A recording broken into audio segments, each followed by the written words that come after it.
Hello friends, இன்றைக்கி நம்ம சேனலில் மழை காலத்துக்கு ஏற்ற ஒரு சூப்பரான ரெசிபி புதினா ரசம் எப்படி வைக்கிறதுன்னு பார்க்கலாம். சளி, இருமல், மூக்கடைப்பு இதுக்கெல்லாம் உடனடி நிவாரணத்தை கொடுக்கும். புதினா ரசத்துக்கு தேவையான சாமான்கள்: ஒரு கைப்பிடி அளவுக்கு புதினா ஃப்ரெஷ் லீவ்ஸாக எடுத்துக்கணும். சின்ன பாக்கு அளவுக்கு புளியை நம்ம கரைச்சி எடுத்துக்கலாம். தக்காளியை சின்ன சின்னதாக கட் பண்ணி வச்சுக்கோங்க. இஞ்சி தோல் சீவி ஒரு 1.5 இன்ச் எடுத்துக்கோங்க. மழை காலம், சளி, இருமல்லாம் இருக்கிறதுனால மிளகு அதிகமாக எடுத்துக்கலாம், அதாவது பிளாக் பெப்பர் அதிகமாக எடுத்துக்கலாம். So 2 teaspoon black pepper, 1 teaspoon ஜீரகம். நீங்கள் உங்கள் வீட்டில் உள்ள நபருக்கு ஏற்ற மாதிரி இதோட குவான்டிட்டியை இன்க்ரீஸ் பண்ணிக்கோங்க. ஃபஸ்ட்டு ரசம் வைக்கிற பாத்திரத்தில் புளி ஜலத்தை நான் கரைச்சி எடுத்துட்டேன். அடுத்தது உப்பு அதில் போட்டுட்டேன். அடுத்தது தக்காளியும் அந்த புளியில் போட்டாச்சு.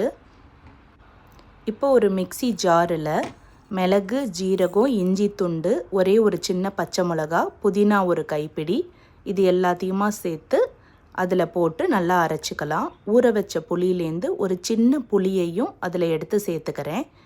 1 டீஸ்பூன் கொத்தமல்லி வரையும் சேர்த்துக்கோங்க. நான் இந்த தட்டில் தனியாக எடுத்து வச்சுருந்தது எல்லாத்தையுமே அதில் போட்டு நல்லா கோர்ஸாக அரைச்சி எடுத்துக்கிட்டேன். இப்போ இந்த புளி ஜலத்தில் நம்ம மஞ்சள் பொடியும் கொஞ்சம் சேர்த்துக்கலாம். அரைச்ச விழுத அந்த வாட்டரில் சேர்த்துக்கலாம்.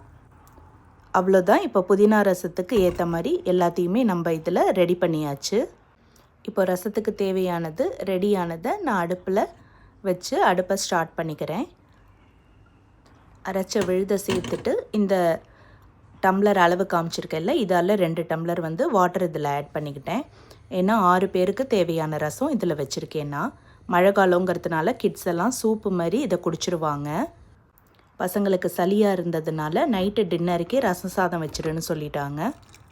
இப்போ ரசம் நல்லா கொதித்ததுக்கு அப்புறமா கருவேப்பிலை, கொத்தமல்லி இதெல்லாம் கிள்ளி போட்டுக்கலாம். புதினா இலைகளையும் மேலே கொஞ்சம் தூவிக்கலாம். அது நல்ல ஃப்ளேவரை என்ஹான்ஸ் பண்ணி கொடுக்கும். இந்த ரசம் கொஞ்சம் டிஃப்ரெண்ட்டாக இருக்கும். பட் சளி, இருமலுக்கு ரொம்ப ரொம்ப சூப்பராக இருக்கும். நமக்கு இருமல்லாம் கொஞ்சம் டக்குன்னே நிற்கும். அதனால் இந்த ரசத்தை அப்பப்போ மருந்து ரசம்னு சொல்லி வீட்டில் வச்சுருவேன். க்ரீன் கலரில் இந்த ரசம் இருக்கிறதுனால பசங்கள்லாம் க்ரீன் ரசம் வச்சுருப்பான் அப்படின்னு சொல்லுவாங்க. ரொம்ப ரொம்ப சூப்பராக இருக்கும் இந்த புதினா ரசம்.